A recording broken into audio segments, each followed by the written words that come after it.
second one, which is, as the development states, this House will make a democratic governance a prerequisite in giving development aid.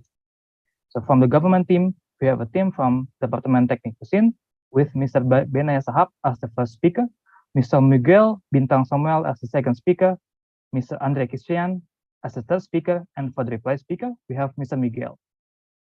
From the opposition team, we have team from PI with Mr. Stephen as the first speaker, Miss Bianca Martawadaya as the second speaker, Mr. Raka Alfridanto as the third speaker, and for the reply speaker, we have Miss Bianca herself.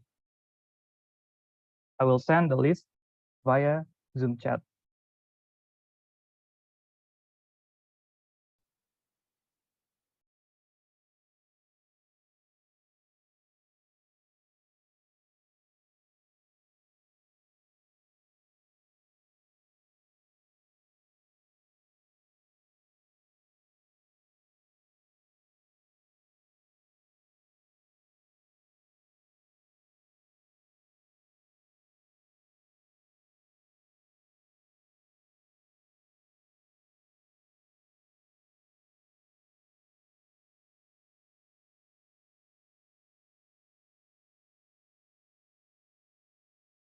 That should be it. Yeah, I will tell you all about the roles in this debate. First one is each substantive speaker will deliver their speech for only 7 minutes and 20 seconds. Second, the reply speaker will deliver their speech for only 4 minutes and 20 seconds. The third, the chairman will ask the speaker what form of POIs are going to be used in the round, either via Zoom chat or Zoom raise hand. Now, for the government team, which form of POIs are going to be used on your team? You can just use the chat. All right. And for the opposition team, what form of POIs are going to be used? Also chat. Okay.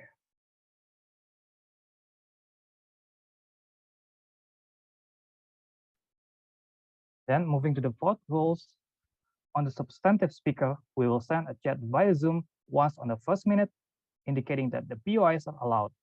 On the 6th minute, to indicate that the POIs are no longer allowed. On the 7th minute, and multiple times on the 7 minutes and 20 seconds to indicate that speaker must end their speech.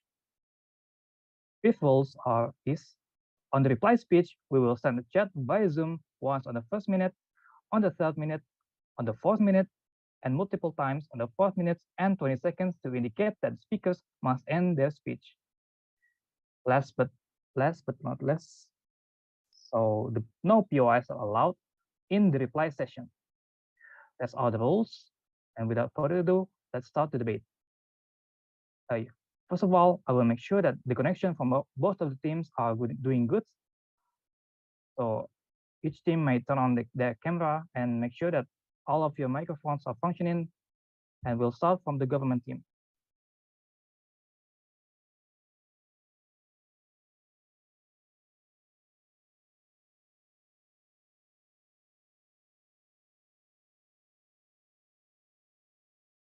Government team, first speaker, please open your mic. Yes. Right. Second speaker, please open your mic.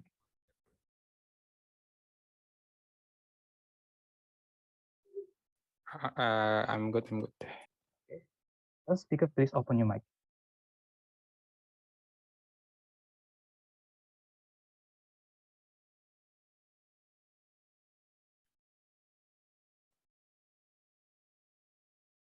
Excuse me, the third speaker from the government team, please open your mic. Audible. All right. Now from the opposition team, please open your camera and your mics.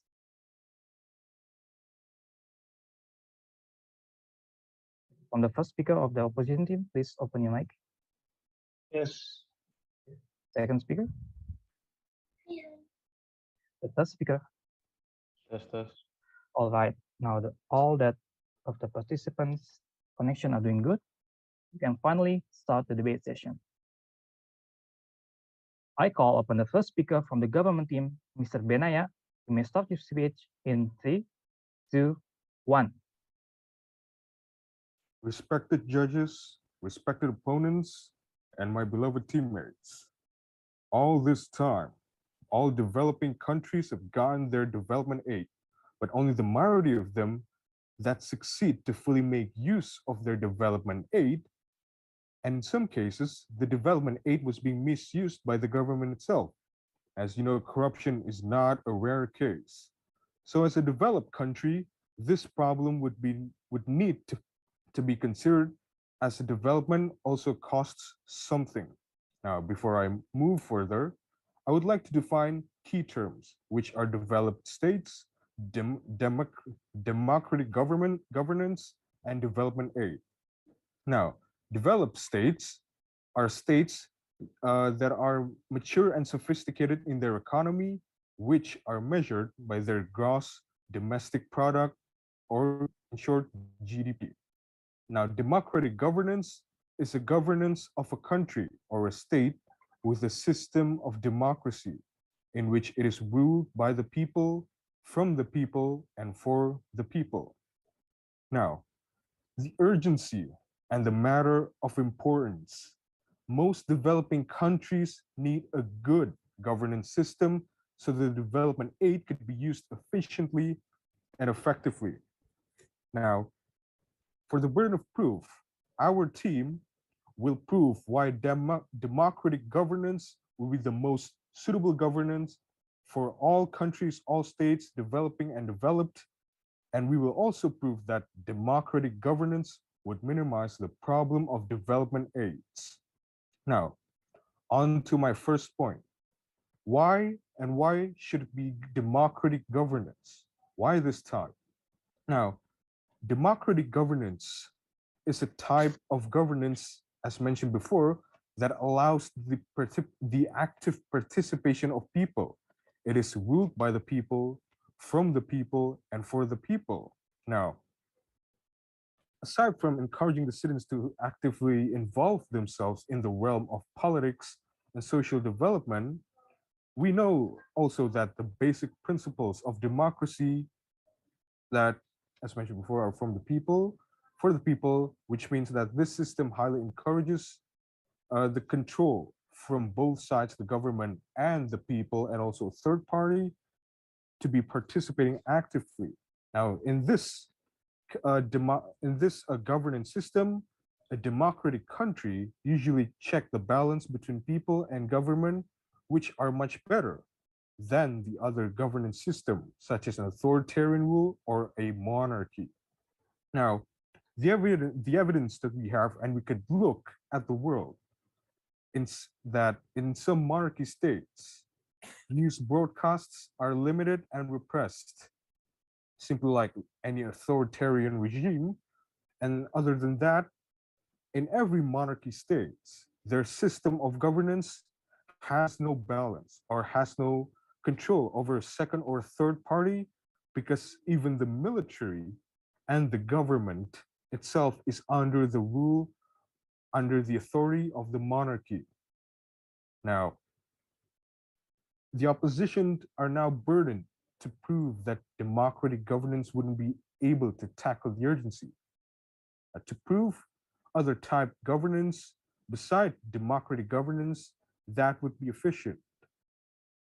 Now, in this kind of case, the best scenario that we could have, if the developing country could efficiently run their democracy, the development aid would be really, really helpful, and they would be a developed country. Now, as mentioned before, a democratic governance is a decentralized system of governance of a country.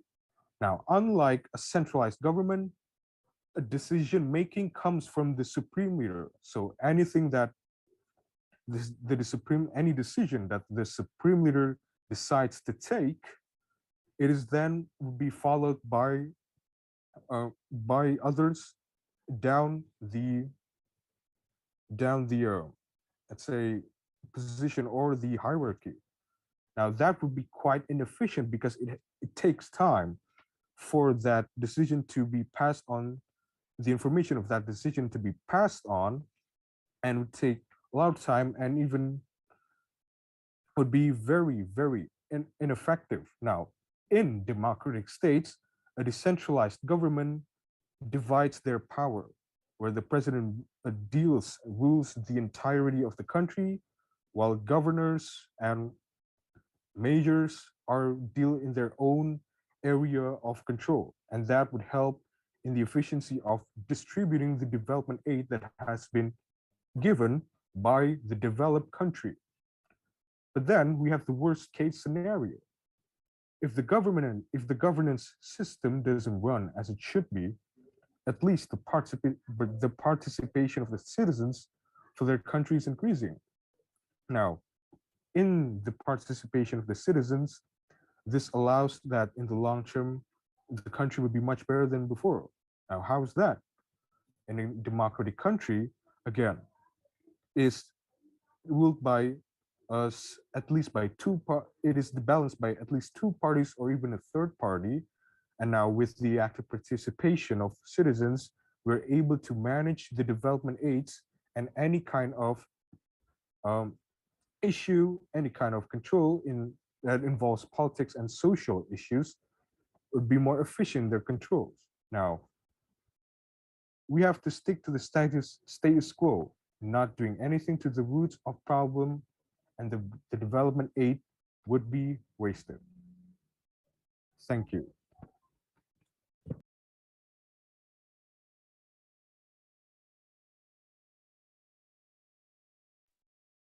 All right. The first speaker from the government team spent 6 minutes and 34 seconds. Will you write this down in the chat?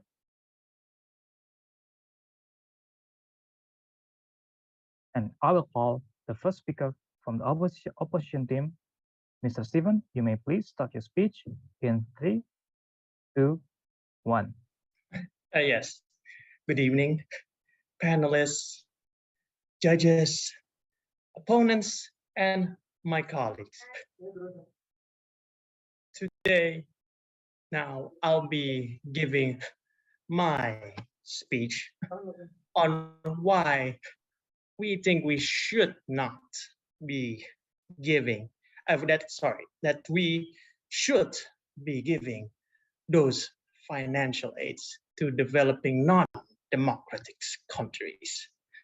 So, urbanization is the goal, it's the future, it's great. Developed states are what urbanization is. The picture of urbanization, basically developed states, democratic developed states, they have stable economy, and yes, thank you, that they too, because of their advantages, their privilege, they must help other developing states that need economical help. The aids that we are talking about are simple: economical, maybe financial, infrastructure, and who knows, maybe even healthcare. The characteristics of developing states that we're looking at right now, it's country areas that have a more lower quality of lives, bad education, and awful healthcare, more or less. And the problem is that these governments here are not agreeing to help underdeveloping states that are not a democracy. Sure, there are many excuses for a country to have a free request, but don't let their non-democratic ideology block the way of giving aid. In this speech, I'll be discussing about two main points.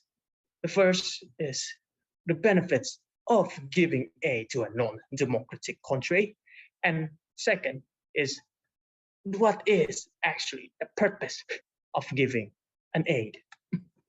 So first, let's look at on what are the benefits of giving aid to a non-democratic country. As a developed state, giving an aid regardless of the government system we're giving to, it will always give the giver a benefits in the future. Why? You might ask. Well, as a state, who are giving something economical aid, not as a as a state who gives an economical aid, we can use this aid as a somewhat diplomatic strategy, in which I mean we give something, we want something maybe later in return.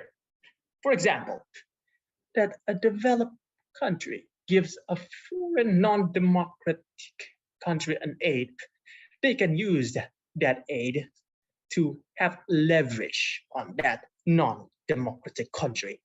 If they were ever, if an example, if that non-democratic country ever to go off the rails of insanity, maybe, for example, start an invasion or something like that, will mostly maybe happen, who knows, but because a developed country are giving them aid, they can use that aid to leverage the non-democratic country from their insanitical actions. Another example, we can use the aid, quote unquote, bribe a non-democratic country to become a democratic country. Here's a real life example. Is back then, America was giving then faces Japan an economical aids. And look at now, Japan is a developed democratic superpower in this country, in this world. Next point I'm going to be discussing is that the purpose of giving an aid. So the government team is standing on the motion of not giving an aid to non-democratic country, but that beats the purpose. Like standing on that motion is technically standing against the purpose of an aid. When you offer an aid, there is a level of humanitarian duty you need to know. In the end of all this, purpose of an aid, most of the time, authoritarians and totalitarian countries that need aid the most. These countries are the ones that need aid for a reason. They are the one that are living in poor environments, bad quality of life, and don't let their ideology stop them doing good deeds. And finally, I want to rebuttal a statement that the government mentioned, that they say that chances are that non-democratic countries can be corrupted. Well, you must first look at the mirror and see that democratic countries are also not that perfect. Many corruption still happens. So why not? So thank you, I guess, for my time. Yes, thank you. Life is good for us, but it can be for everyone. All right. The first speaker from the opposition team used 6 minutes and 59 seconds. So I call second speaker from the government team, Mr. Miguel. You may start your speech in 3, 2, 1. Ladies and gentlemen, the opposition team is really naive and failed to understand the arguments that we bring in the first speaker. Firstly, they say that Japan is the shining example of non-democratic help. What they fail to understand is a little bit of history. Japan already lost World War II and already being forced in their unconditional surrender that they become democratic and then they receive the aid. If they are not democratic, they will not probably get the aid and still at war with the US itself. And also, Japan is not the shining superpower it is that you said now. It's not really a superpower anyway. They have almost little military, if you want to say about it. And then they also bring about the humanitarian duty of an aid.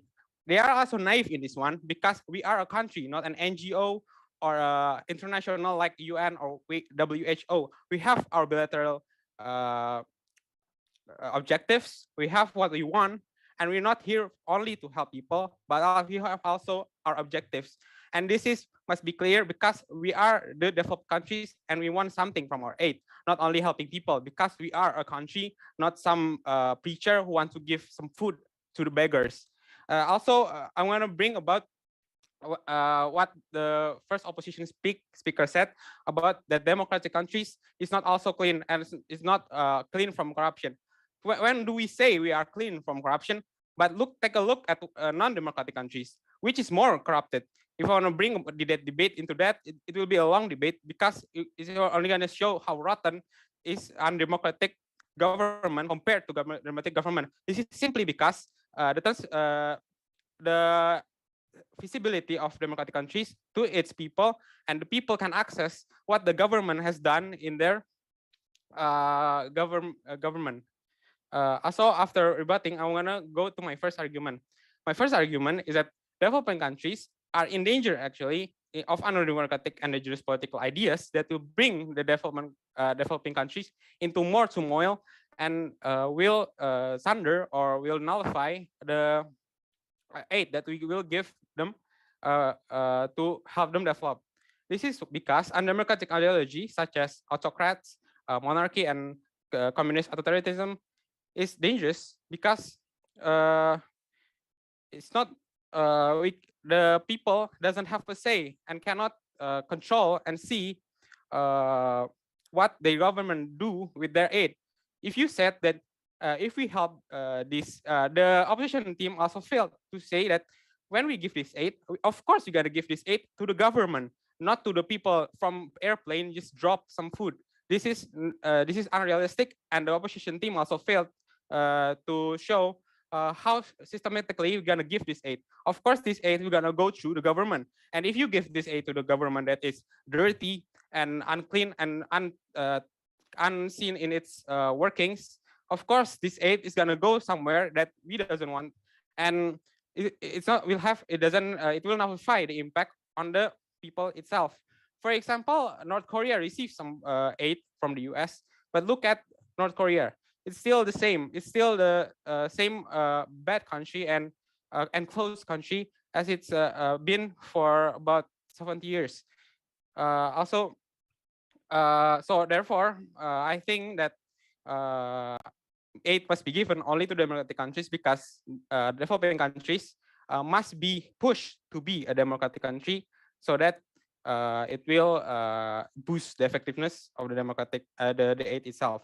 My second argument is democratic countries itself is a really, really good countermeasure or a parameter in determining the effectiveness of the aid itself by its four principles, which is impact, accountability, participation of citizens, and the transparency of the democratic government itself.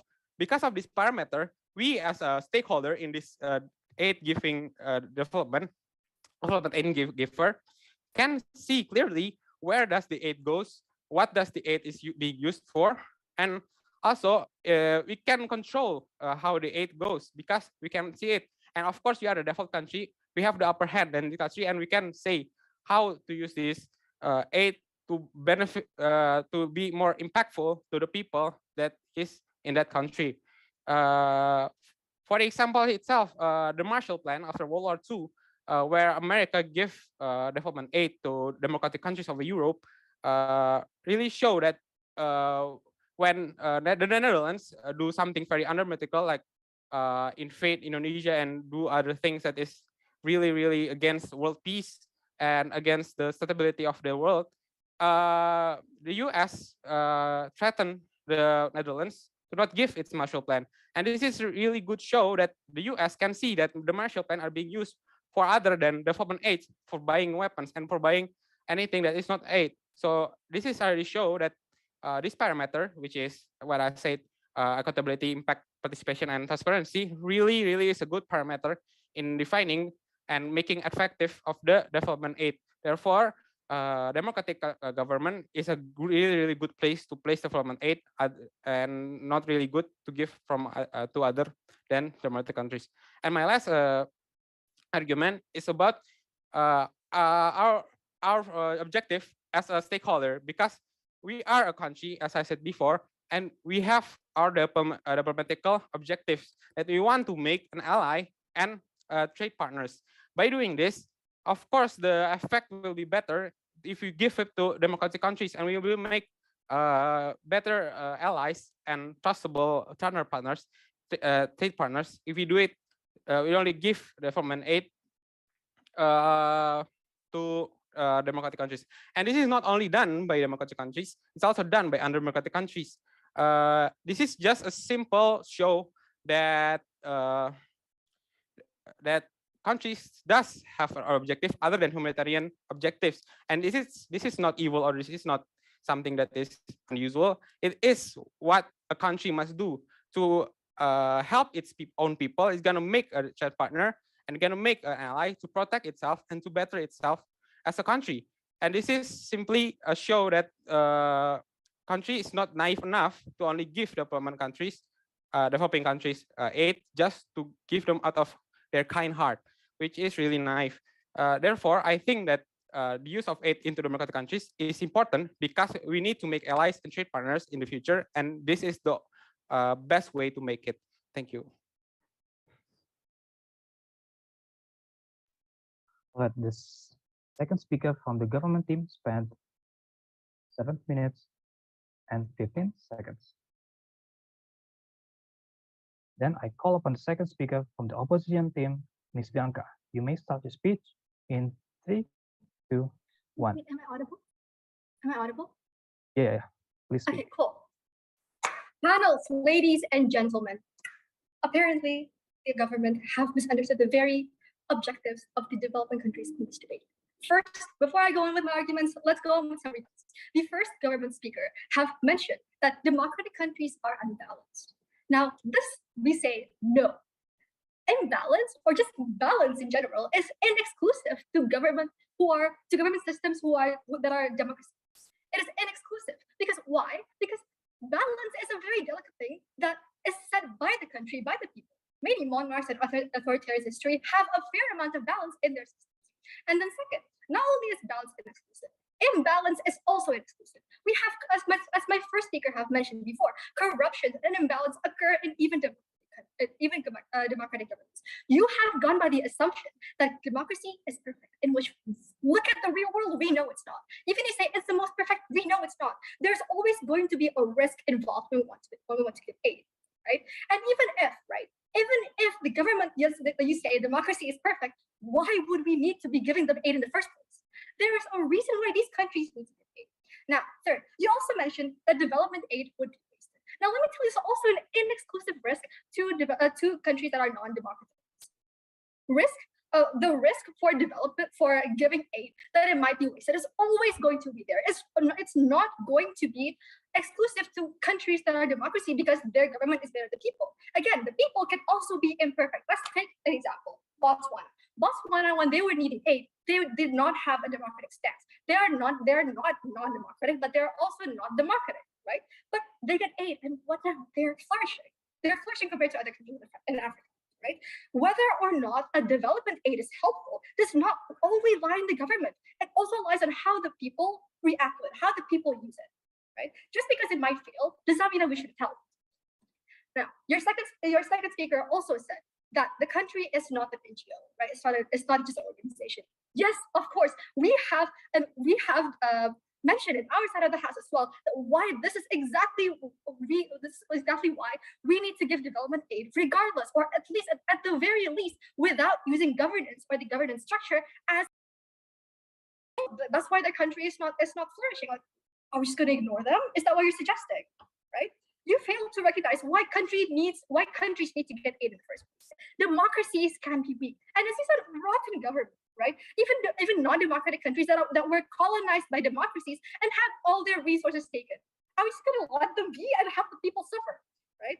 And just clarify, we're not saying that non-democracy is just the one thing that we should consider. No, but we're saying that it should not be a prerequisite at all. Now on to my main points. Our first speaker have mentioned 2 points. First of all, right, but as a developed state, giving aid, regardless of the government or the system or the ideology, benefits us in the future, right? We don't just give aid and be done with it. As the government, as you said, we are strategic. We want something from it, right? And there are countless agendas that we can forward. We can forward an IOU. We can spread democracy as per the Japan example, right? It went from a non-democracy to a democracy, and that's because of the aid, right? Because they were forced into it. So we can spread democracy. We can spread economic ideology. We can influence their economy. Examples later. We could even have military influence. It's literally endless, right? Let's take an example: South Korea and America. What happened there? So when South Korea needed aid, right, it was given by America. So what happens? America has leverage. Then how do they use it? They use it to build a military base closer to China, right? And this is something that we can forward as a developed state, our own agenda, to benefit us. And not only benefiting us, it's also benefiting the other country, right? We have military advantage. What about economically? Economically, now America has a leverage also as well and becomes an IOU, right? Politically, they get a relation, right? What about for South Korea? They also flourish now.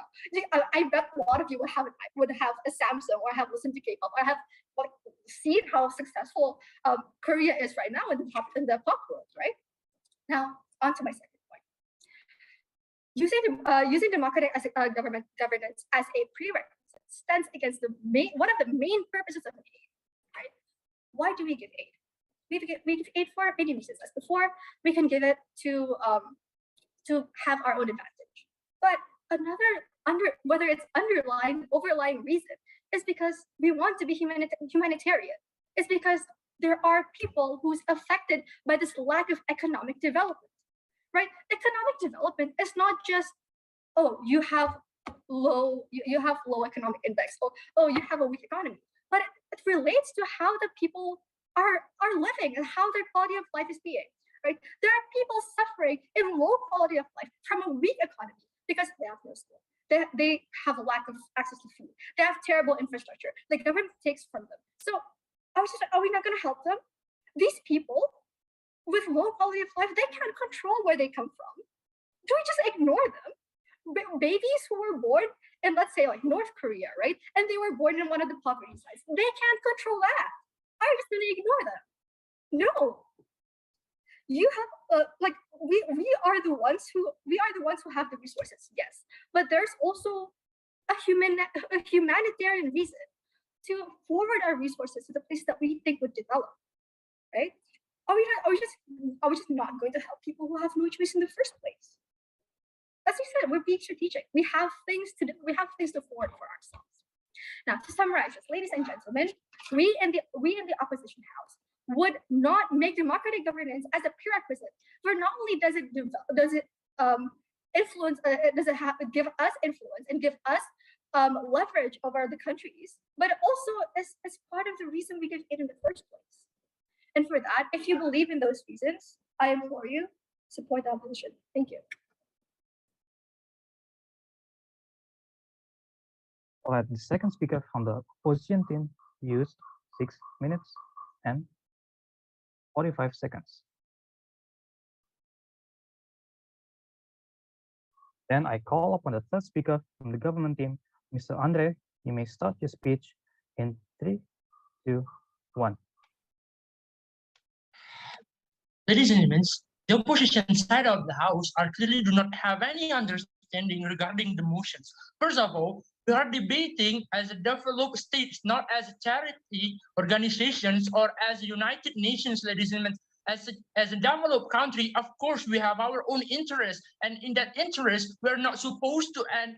And as a developed country, we are not supposed to end the world hunger, ladies and gentlemen.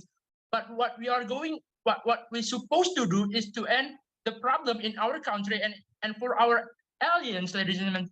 It's not it's not like the whole world is our responsibility, ladies and gentlemen. It's not when you are a country, you are being obligated to help your enemies, and even if that action may harm you, ladies and gentlemen. The opposition side of the house really do not have any understanding regarding elections. First of all, the first speaker, they fail to understood how this motion should be debated. They're only explaining why the democracy should not be used as a prerequisite without giving any elaborations. And they agree to us that by not making democracy as prerequisite requirements, we could convert this country as a democratic country, this non-democratic country as a democratic country, such as Japan, which was wrong, ladies and gentlemen. Even their arguments itself are supporting the government side of the house, ladies and gentlemen. Second, their second speaker are talking about that if it's not effective, then we should keep helping them. Ladies and gentlemen, as a country, of course, I have my own budget. I have my own limited resources, ladies and gentlemen. It's not my money is like monopoly. I could print it out of nowhere, ladies and gentlemen. No, I have my own priorities that should be prioritized, ladies and gentlemen. And they fail to understand this. What we want to implement, ladies and gentlemen, by making democratic system as a prerequisite, we want those countries at least being aligned with us in the long-term scenario, ladies and gentlemen. It's of course, if I'm a democratic country, so I want, for example, if I'm United States, it's not. If I'm a United States, it's not likely I want Russia becoming more stronger than me. No, ladies and gentlemen, of course, if I want to help someone, I want at least for those that I've been helping, those align with me. They have the same ideology as me. They share the same opinion with me, ladies and gentlemen. And the opposition side of the house clearly failed to understand this, ladies and gentlemen. Now, also they keep stating that we need balance, so that the world will become a better place. Ladies and gentlemen, since the very beginning time, the world is never a good place, ladies and gentlemen. We could only make a better place for ourselves. It's impossible for us to control the whole world like what the opposition side of the house want to achieve. They want to achieve a fairy tale where every country should be helping each other regardless their conditions. Even if in war, if I'm assuming using the opposition side of the house arguments, even if in the war, we should be able helping them. Why? Because it's not balanced if we are keep attacking them or something like that. And they fail to understand, ladies and gentlemen. Now, moving on to my summarizations. First, why democratic country should be used as a prerequisite for developed country help giving development aid for developing country. First, democracy are the only governance or the only type of governance that highly encourage people participations, ladies and gentlemen. You could not see people participations in their governance in a monarch, ladies and gentlemen, or even in other type of governments, ladies and gentlemen. And this will highly benefits and this will only maximize the potential, maximize the how those developing country could use this development aid, because the people are not being linked by each other. They are not exclusive, ladies and gentlemen. People could participate, people could control the government as it is democratic country. It is from people, for people, and by people. So it's not, so you are not being bonded by some blood bonding or something like that. Second, what my second speaker have always stated, that as a developed country, ladies and gentlemen, let me emphasize to you, as a developed country, we have our own political interests, and we are not a charity, ladies and gentlemen. It's not.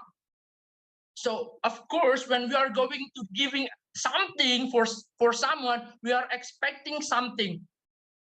when I'm going to give you a candy, it's not like I'm an angel, so I'm giving you candy. No, I'm expecting you at least to say thank you, or at least to appreciate me, ladies and gentlemen. And those simple analogy are being failed to be understood by the opposition side of the house.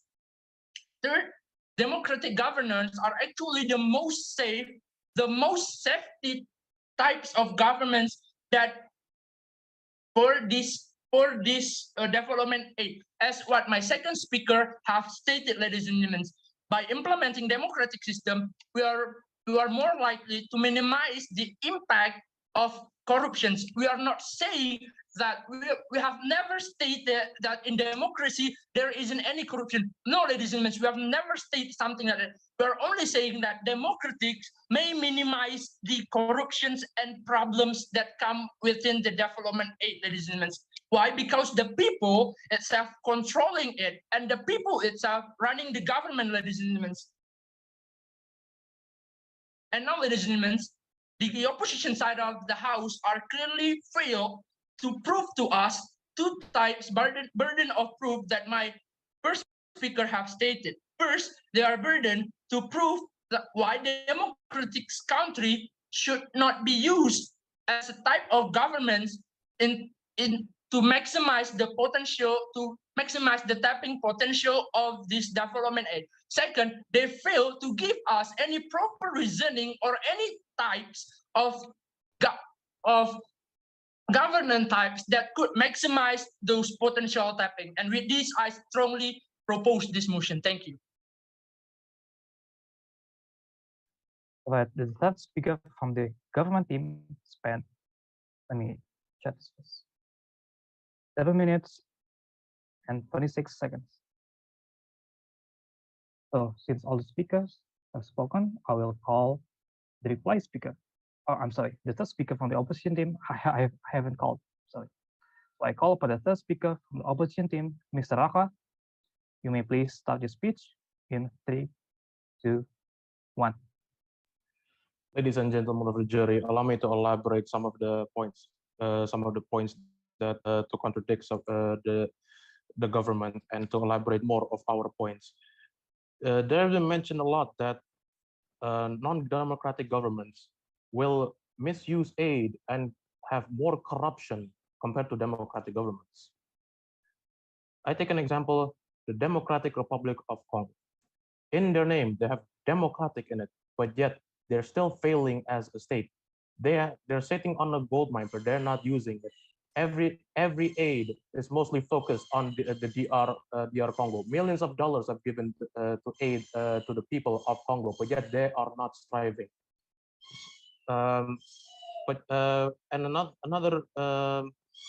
other systems of governance, such as monarchy that has been mentioned, will not prioritize the people, will not giving the balance towards the people.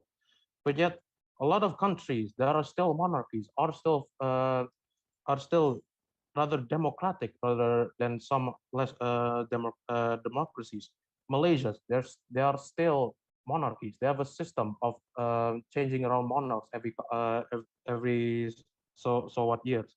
A lot of countries in Middle East being monarchs. They were not thriving as we know now. 20, 30 years ago, they're just barren wastelands, but yet they strive and they still focus on the people. Saudi Arabia, even though they have millions and millions of dollars from oil money giving to America and other economic giants, they're still focusing on the people. The people get free healthcare, sometimes free food, compensation from the government to let them strive. And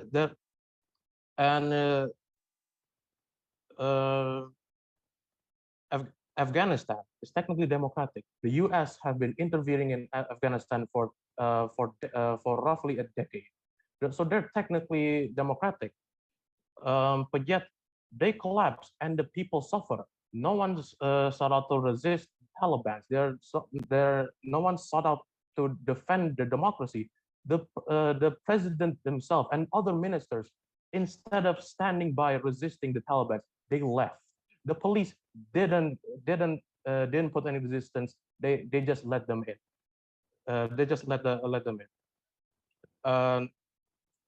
And even though there have been mentioned that Japan forced to be democratic, that is of course, they were still fascist. They will have to be given aid, and of course that that in turn become democratic. They maybe that's not the best example. For example, maybe Germany. We still know that there's still neo-Nazis in Germany. There's still a lot of neo-Nazis in Germany, but America and other Western nations still gives aid toward Germany, even though there's still a risk they might rebuke themselves. They might rebuke themselves. And even though that, there is also an instance in World War after World War I. Technically, they're supposed to be democratic, but yet they still insisted on making war and ended up being World War II.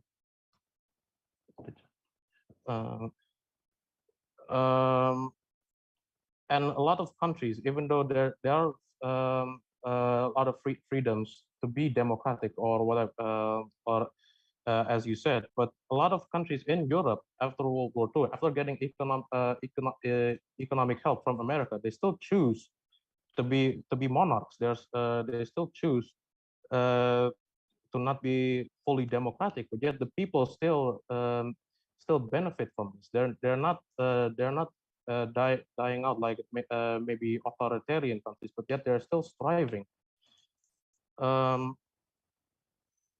And of course, there have been mentioned that there are objectives to be followed.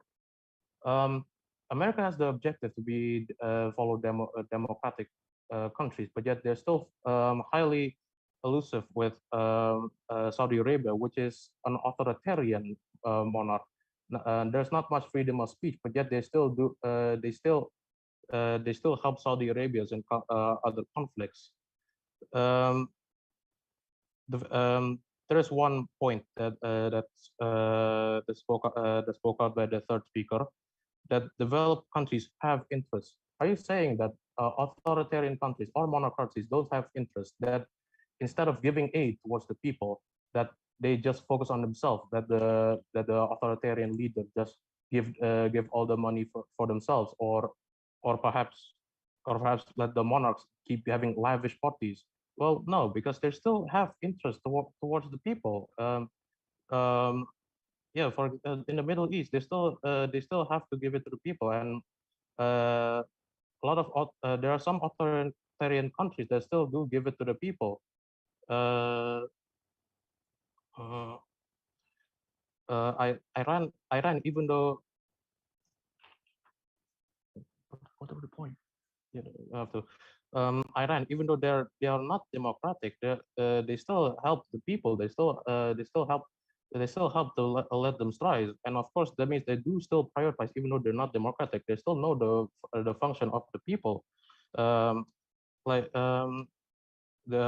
they won't rebel. That's why the Soviets also prioritized on the people, because they want to make sure that they are happy. They don't present to the Communist Party.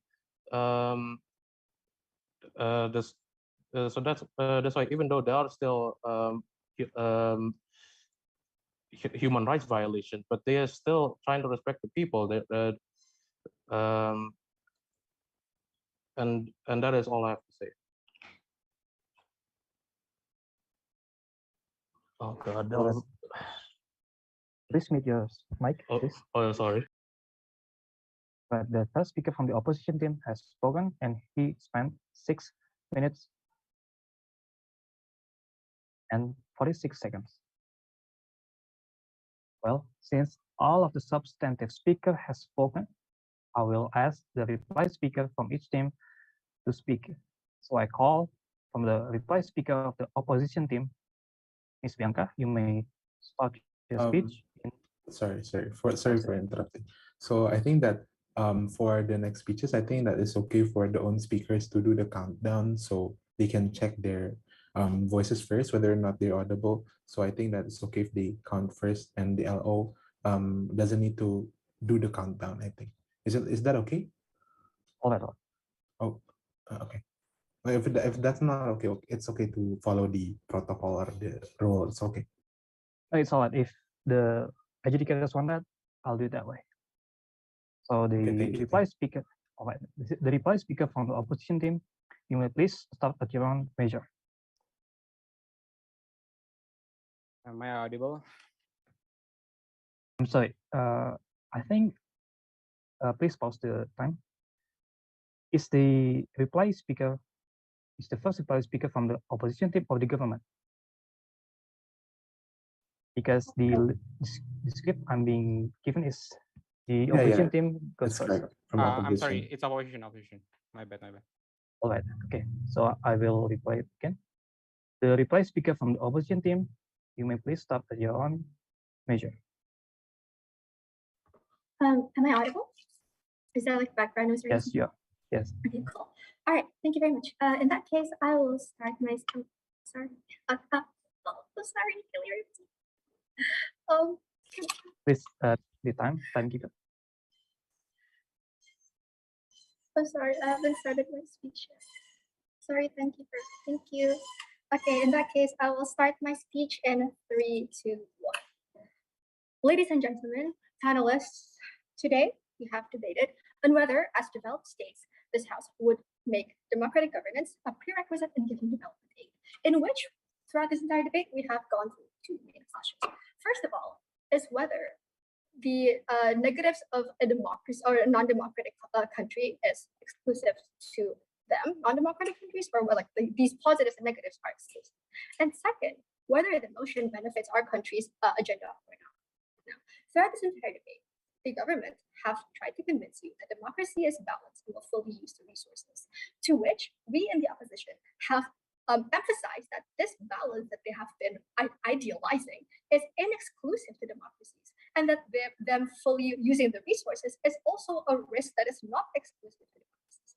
Second, the government have also mentioned that the development would be wasted for corruption, it's unsafe, there's fucking government, and which we have also negated by saying that that's one is all the more reason to help, and second, that these corruptions and risk again also inexclusive to non-democratic countries and is also present in democratic countries. Now, their stance have not only idealized democracy, but they have also failed to recognize why countries that are non-democratic would need aid in the first place. They have idealized the perfect democracy while failing to address our side in the oppositions, why these countries are the ones that need aid in the first place. And they have also failed to give relevant real life examples. Now, you have also said that we in the opposition have not filled our burden of proof, in which our second speaker have clarified that us in the opposition, it's not that we want democracies to not be helped, but for us, for the democracies to not be a prerequisite at all. Now, ladies and gentlemen, in comparison to that, us in the opposition, what have we brought to this table? First, we have mentioned and clarified and elaborated that aiding these countries, that as a developed state, aiding non-democratic countries is also part of what can push our agenda as a state. We have mentioned we have given to you many examples, real life examples as well, as to what kind of agendas we can push through. We have given you examples in Japan, we have given you examples in South Korea and America, we have given you examples in Africa. And these examples are very much real life examples that the opposition and the proposition have failed to address. Now, we have also brought to you our second point, which is the very humanitarian reason that underlies or even overlies the purpose of a development aid. We have given to you the characteristics of what a country that need aid would look like. The people who are suffering, the people who are the people who actually need our aid. And we have also given you actual examples of how this has succeeded in real life. Whilst in the opposition have not paid attention and framed us to be naive without recognizing their own naivety by not addressing our very first point. Now, ladies and gentlemen panelists, if you support our points that not only does giving aid it's beneficial for our country in many ways, but it's also the very reason that but it's also the very humanitarian reason that underlies our reason for giving aid. You will choose the opposition. Thank you. The reply speaker from the opposition team has spoken, and she spent 3 minutes and 40 seconds. Now, please, may the reply speaker from the government team may speak at your own accord. Okay, am I audible? Okay, I will start my speech in 1, 2, 3. Ladies and gentlemen, our team, the government team, has done our part to prove our burden of proof very good, and the opposition has failed to oppose it. Firstly, to prove why democratic governance would be the most suitable governments to receive the development aid. They simply, we answer to them that democratic government increase the effectiveness of the aid, and they simply just answer that undemocratic countries also do the same, and it doesn't refute that democratic countries do it more effectively. They only said the undemocratic can also do the same, which is counterproductive. And also they have this, they answer the, sorry, also they answer that sometimes they doesn't show that we bring in that democratic countries assure participation, and we assure that people inside the government itself is enjoying life and receiving the proper aid that is given. And they simply answer by saying that it's not exclusively to democratic countries, and they also said that sometimes in undemocratic countries they also do human rights violation, but sometimes, right, not every time. I also said democratic countries is not perfect, but they doesn't say that their side of undemocratic countries is not perfect also. So they doesn't do that burden of oppose that burden of proof really good. And our second burden of proof is why democracy decrease the problem in giving development aid. They also only show how some things happen, like South Korea, and for example, taking names from countries by saying democratic, even though it's just only a name, and they simply naively only said that it's a democratic country. And they said that take a look of this. It's given aid from America, then it's become democratic. So it's because of the aid. It doesn't elaborate how the aid improve the life and become the country become democratic. They fail to also show that and elaborate that. They also lost in their burden of proof that they will show that this also bring the objective of the nation of the developed country.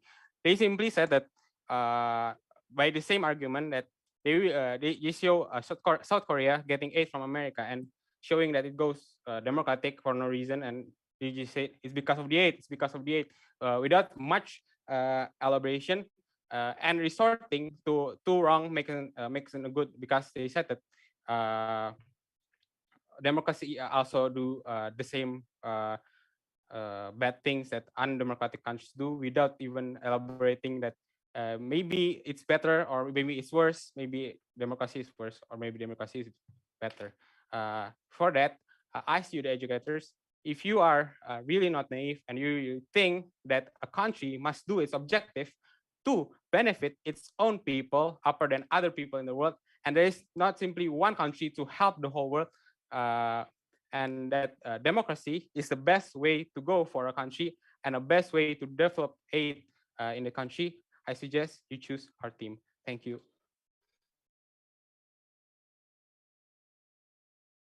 All that, the reply speaker from the government team has spoken, and he spent 3 minutes and 31 seconds.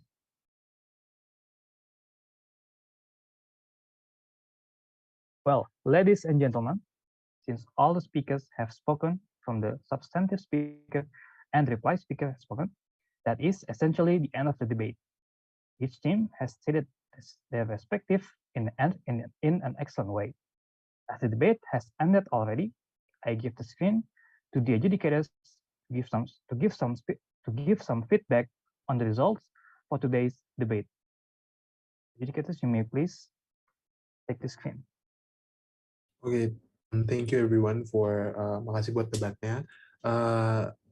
I need to like spend around 5 to 7 minutes to write down my oral adjudication, and after that, I will come back with the decision and also the feedback on the round. So please wait, everyone. Thank you. All right.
Hello everyone.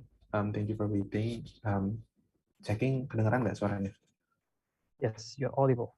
Okay, thank you for the confirmation. Thank you everyone for waiting, and thank you for what was a great debate. Without further ado, first of all, sorry for not turning on my camera because of connection issues, but I will, without waiting, I will just continue towards my oral adjudication, which would be divided into three parts.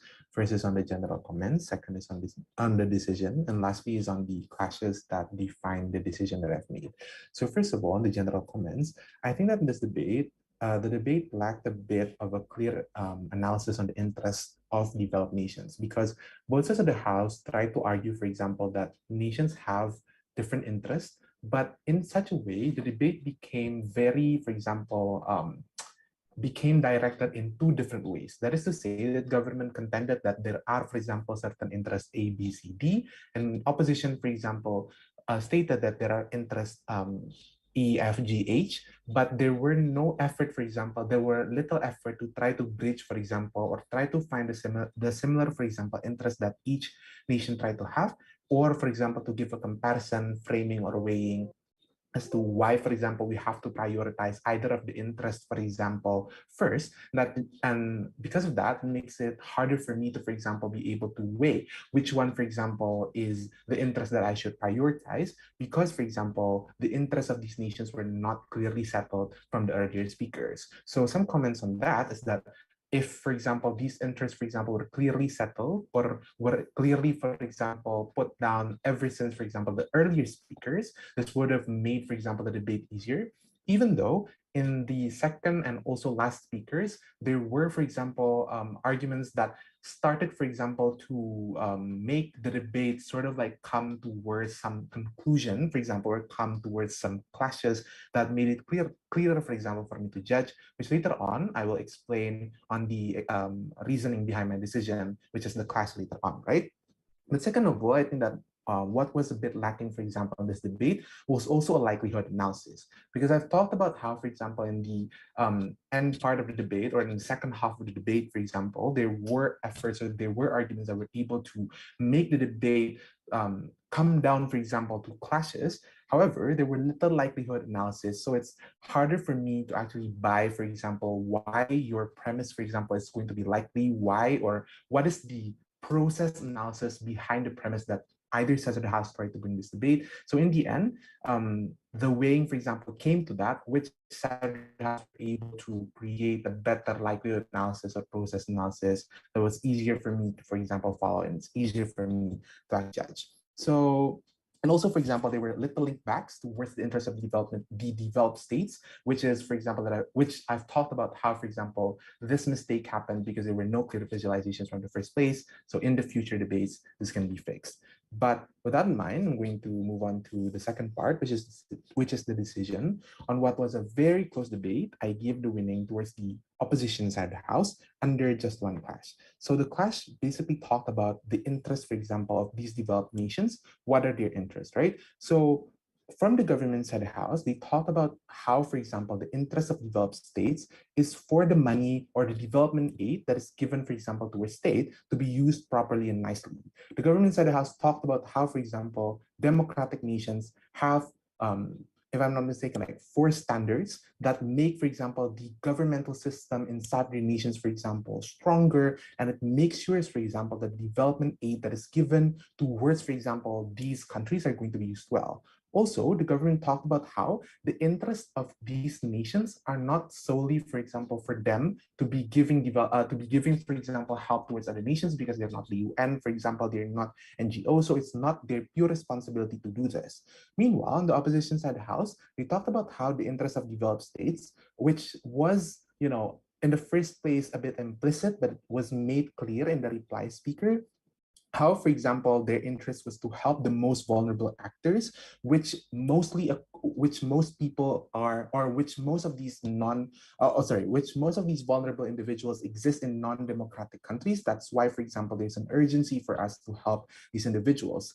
And also, they talked about how the interest, for example, is to instill certain influences. For example, they talked about South Korea example, Japan example, and whatnot.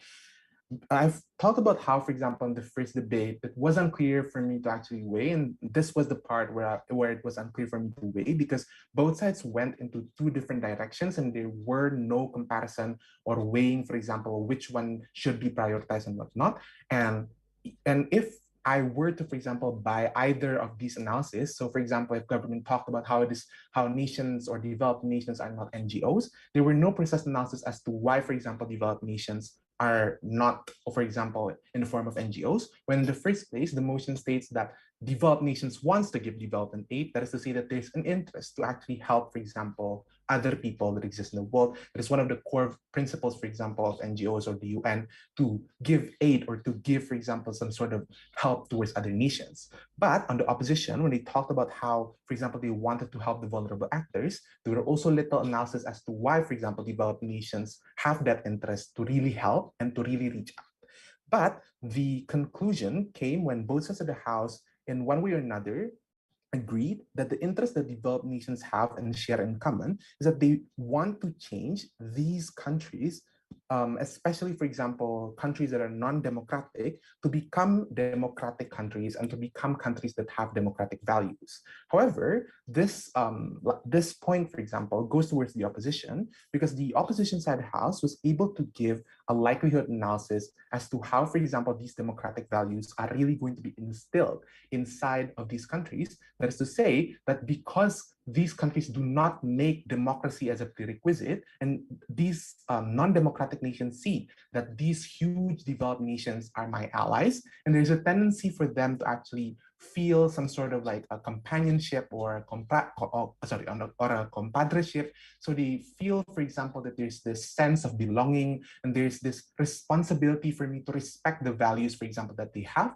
So somehow these countries would be, for example, more moderate in their actions. Meanwhile, in the government side of the House, there were little process analysis as to how the moment you make this a prerequisite, then every single nation that are non-democratic will want to follow or would suddenly want to change to the format of democratic nations. Like there could have been explanations on how, for example, countries would be pressured to change because, for example, the amount of money is big or whatnot, but because there were no explanations as to why there is a likelihood that non-democratic nations is going to change the moment you give the development aid. I cannot, for example, credit this towards the government side of the House. And for that, this point goes towards the opposition.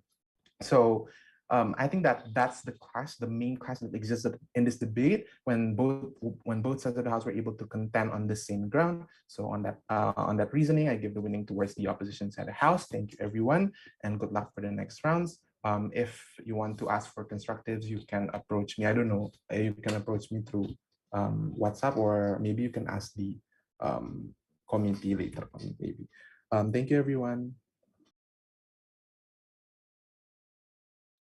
All right, thank you to the adjudicator for your decision. I hope each team could accept and get the essence of the decision from the adjudicator. Then that will be the end of the first round of the preliminary debate. Now the debaters may leave the Zoom. I personally say thank you to all the participants coming for this round of the debate. And I will see you guys on the second round of the debate. Thank you. You may leave the Zoom now. Thank you, everyone.